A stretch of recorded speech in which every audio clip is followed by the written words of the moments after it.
بسم اللہ الرحمن الرحیم۔ کیا آپ نے کبھی سوچا ہے کہ انسان کی کہانی کہاں سے شروع ہوئی؟ زمین پر پہلا انسان کون تھا؟ شیطان نے پہلی بار انسان کو کیسے دھوکہ دیا؟ اور وہ کون سی غلطی تھی جس سے پوری انسانیت کے لیے ایک عظیم سبق پیدا ہوا؟ آج ہم قرآن کریم کی روشنی میں حضرت آدم علیہ السلام کی تخلیق اور شیطان کے پہلے فریب کا ایمان افروز واقعہ جانیں گے۔ یہ صرف ایک تاریخی قصہ نہیں بلکہ ہر دور کے انسان کے لیے ہدایت، نصیحت اور اللہ کی رحمت کا پیغام ہے۔ اللہ تعالیٰ نے جب کائنات کو پیدا فرمایا تو انسان، زمین، پہاڑ، دریا، سورج، چاند اور بے شمار مخلوقات وجود میں آئے۔ فرشتے اللہ تعالیٰ کی مسلسل عبادت کرتے تھے اور اس کے ہر حکم کی تعمیل کرتے تھے۔ پھر اللہ تعالیٰ نے ایک عظیم فیصلہ فرمایا۔ قرآن کریم میں ارشاد ہوتا ہے کہ اللہ تعالیٰ نے فرشتوں سے فرمایا، میں زمین میں ایک خلیفہ بنانے والا ہوں۔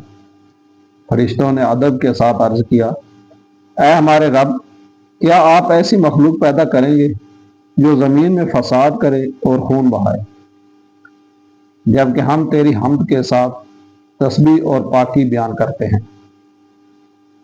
اللہ تعالیٰ نے جواب دیا، میں وہ جانتا ہوں جو تم نہیں جانتے۔ یہ جواب پوری انسانیت کے لیے ایک پیغام ہے کہ اللہ تعالیٰ کا ہر فیصلہ کامل حکمت پر مبنی ہوتا ہے، چاہے مخلوق اس کی پوری حقیقت نہ سمجھ سکے۔ پھر اللہ تعالیٰ نے حضرت آدم علیہ السلام کو پیدا فرمایا۔ قرآن کریم بتاتا ہے کہ انسان کی تخلیق مٹی سے ہوئی۔ یہی مٹی انسان کی عاجزی کی یاد دلاتی ہے۔ انسان جتنا بھی طاقتور یا مالدار ہو، اس کی اصل مٹی ہی ہے اور آخر کار اسی مٹی میں لوٹ جانا ہے۔ اللہ تعالیٰ نے حضرت آدم علیہ السلام کو وہ علم عطا فرمایا جو دوسری مخلوقات کو نہیں دیا گیا۔ انہی چیزوں کے نام سکھائے اور پھر فرشتوں کے سامنے ان کا علم ظاہر فرمایا۔ جب فرشتے جواب نہ دے سکے تو حضرت آدم علیہ السلام نے اللہ کے حکم سے تمام نام بیان کر دیے۔ تب اللہ تعالیٰ نے فرشتوں سے فرمایا، کیا میں نے تم سے نہیں کہا تھا کہ میں آسمانوں اور زمین کے پوشیدہ باتوں کو جانتا ہوں؟ اس واقعے سے معلوم ہوتا ہے کہ علم انسان کی سب سے بڑی نعمتوں میں سے ایک ہے۔ اسلام میں علم کی قدر اسی لیے بہت زیادہ ہے کیونکہ اللہ تعالیٰ نے انسان کو علم کے ذریعے عزت عطا فرمائی۔ اس کے بعد اللہ تعالیٰ نے فرشتوں کو حکم دیا کہ آدم علیہ السلام کے سامنے سجدہ تعظیمی کریں۔ تمام فرشتوں نے فوراً اللہ کا حکم مان لیا، لیکن ایک نے انکار کر دیا، وہ تھا ابلیس۔ قرآن کریم بتاتا ہے کہ ابلیس نے تکبر کیا اور کہا، میں اس سے بہتر ہوں، آپ نے مجھے آگ سے پیدا کیا اور اسے مٹی سے پیدا کیا۔ یہ تاریخ کا پہلا تکبر تھا۔ ابلیس نے اپنی عبادات پر غرور کیا، اپنی اصل کو دوسروں سے بہتر سمجھا اور اللہ تعالیٰ کے حکم کے مقابلے میں اپنی رائے کو ترجیح دی۔ اسی تکبر نے اسے اللہ کی رحمت سے محروم کر دیا۔ یہی وجہ ہے کہ اسلام میں تکبر کو بہت بڑا گناہ قرار دیا گیا ہے۔ ابلیس کو اللہ تعالیٰ کی بارگاہ سے نکال دیا گیا، لیکن اس نے مہلت مانگی اور کہا، اے میرے رب، مجھے قیامت تک مہلت دے۔ اللہ تعالیٰ نے اپنی حکمت کے مطابق اسے مقررہ وقت تک مہلت عطا فرما دی۔ تب ابلیس نے قسم کھائی، میں تیرے سیدھے راستے پر بیٹھوں گا، پھر ان کے آگے سے، پیچھے سے، دائیں سے اور بائیں سے آؤں گا، اور ان میں سے اکثر کو شکر گزار نہیں پائے گا۔ یہ وہ لمحہ تھا جب انسان اور شیطان کی دشمنی کا آغاز ہوا۔ یہ دشمنی آج بھی جاری ہے۔ شیطان آج بھی انسان کو گناہ خوبصورت بنا کر دکھاتا ہے، غرور پیدا کرتا ہے، حسد، غصہ، جھوٹ، غیبت اور نافرمانی کی طرف بلاتا ہے۔ لیکن اللہ تعالیٰ نے انسان کو عقل، وحی اور ہدایت دے کر واضح کر دیا کہ اگر وہ قرآن و سنت کو مضبوطی سے تھام لے تو شیطان اس کا کچھ نہیں بگاڑ سکتا۔ اسی دوران اللہ تعالیٰ نے حضرت آدم علیہ السلام اور حضرت حوا علیہ السلام کو جنت میں رہنے کی اجازت دی۔ انہیں فرمایا کہ جنت کی ہر نعمت سے فائدہ اٹھاؤ، مگر ایک خاص درخت کے قریب نہ جانا۔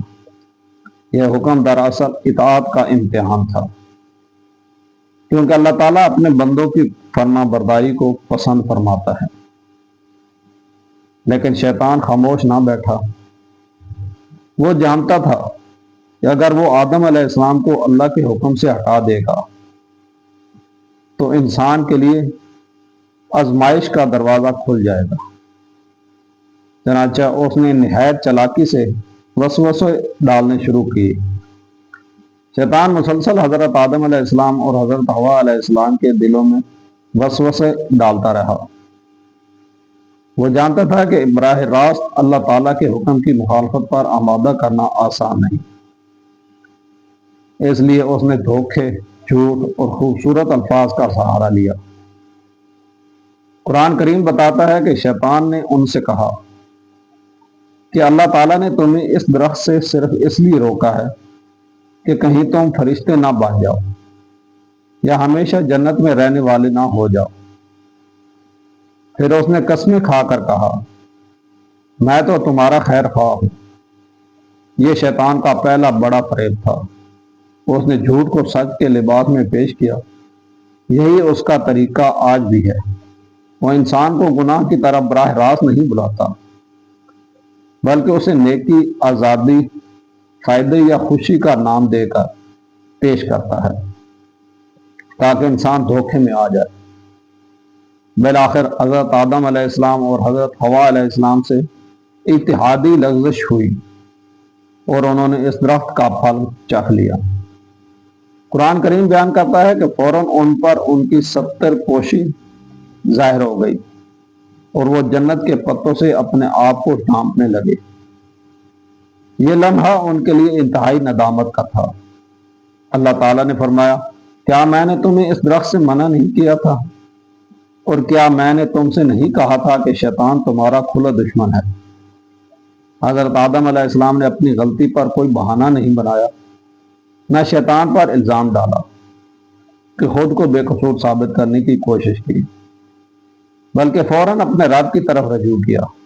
قرآن کریم میں ان کی دعا محفوظ ہے، اے ہمارے رب، ہم نے اپنی جانوں پر ظلم کیا، اور اگر تو ہمیں معاف نہ کرے تو ہم پر رحم نہ فرمائے تو ہم یقیناً خسارہ اٹھانے والوں میں سے ہو جائیں گے۔ یہ دعا ہمیں سکھاتی ہے کہ مومن سے اگر غلطی ہو جائے تو اسے فوراً اللہ تعالیٰ سے معافی مانگنی چاہیے۔ اللہ تعالیٰ بے حد مہربان ہے۔ قرآن کریم میں آتا ہے کہ اللہ تعالیٰ نے حضرت آدم علیہ السلام کی توبہ قبول فرما لی،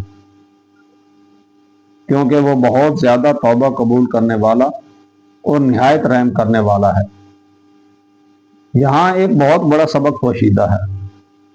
شیطان نے بھی اللہ تعالیٰ کے سامنے بات کی، لیکن اس نے تکبر کیا، اپنی غلطی تسلیم نہ کی، اس لیے وہ مردود ہو گیا۔ حضرت آدم علیہ السلام سے لغزش ہوئی، مگر انہوں نے عاجزی اختیار کی، اپنی غلطی مانی اور توبہ کی، اس لیے اللہ تعالیٰ نے انہیں معاف فرما دیا۔ فرق صرف ایک تھا، تکبر۔ تکبر انسان کو اللہ سے دور کر دیتا ہے، جبکہ توبہ انسان کو اللہ کے قریب لے آتی ہے۔ اس کے بعد اللہ تعالیٰ نے حضرت آدم علیہ السلام، حضرت حوا علیہ السلام اور شیطان کو زمین پر بھیجنے کا فیصلہ فرمایا۔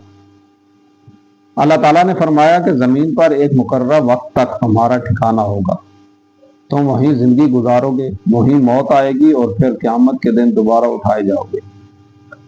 لیکن اللہ تعالیٰ نے انسان کو تنہا نہیں چھوڑا۔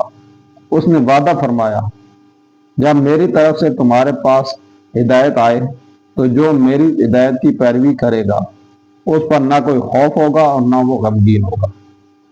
یہ پوری انسانیت کے لیے امید کا پیغام ہے۔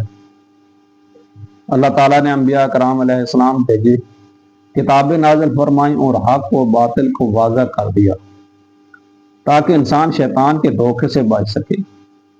آج بھی شیطان کا طریقہ وہی ہے جو حضرت آدم علیہ السلام کے زمانے میں تھا۔ وہ انسان کو جھوٹ، تکبر، حسد، غصہ، لالچ، حرام کمائی، غیبت، بد نگاہی اور گناہوں کی طرف خوبصورت انداز میں بلاتا ہے۔ لیکن ایک مومن ہر وقت یاد رکھتا ہے کہ شیطان اس کا کھلا دشمن ہے۔ قرآن کی تلاوت، نماز، ذکر، استغفار، دعا اور نیک صحبت انسان کو شیطان کے وسوسوں سے محفوظ رکھنے کے اہم ذرائع ہیں۔ حضرت آدم علیہ السلام کے واقعے سے ہمیں کئی عظیم سبق ملتے ہیں۔ اللہ تعالیٰ کے ہر حکم میں حکمت ہوتی ہے۔ علم انسان کی سب سے بڑی نعمتوں میں سے ایک ہے۔ تکبر شیطان کی سب سے خطرناک صفت ہے۔ اس سے ہر حال میں بچنا چاہیے۔ شیطان ہمیشہ دھوکے سے حملہ کرتا ہے۔ غلطی ہو جائے تو فوراً اللہ تعالیٰ سے سچی توبہ کرنی چاہیے۔ اللہ تعالیٰ اپنے توبہ کرنے والے بندوں کو پسند فرماتا ہے۔ قرآن و سنت کی پیروی ہی شیطان سے بچنے کا محفوظ راستہ ہے۔ آخر میں آئیے دعا کریں۔ اے اللہ، ہمیں شیطان کے ہر دھوکے سے محفوظ فرما، ہمارے دلوں کو ہدایت پر قائم رکھ، ہمیں تکبر سے بچا، علم نافع عطا فرما اور حضرت آدم علیہ السلام کی طرح سچی توبہ کرنے والا بندہ بنا۔ آمین۔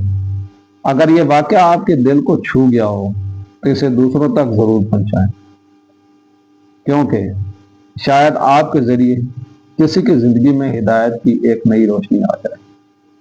تو ناظرین، میری ویڈیو کو زیادہ سے زیادہ شیئر کیا کریں، لائک کیا کریں، چینل کو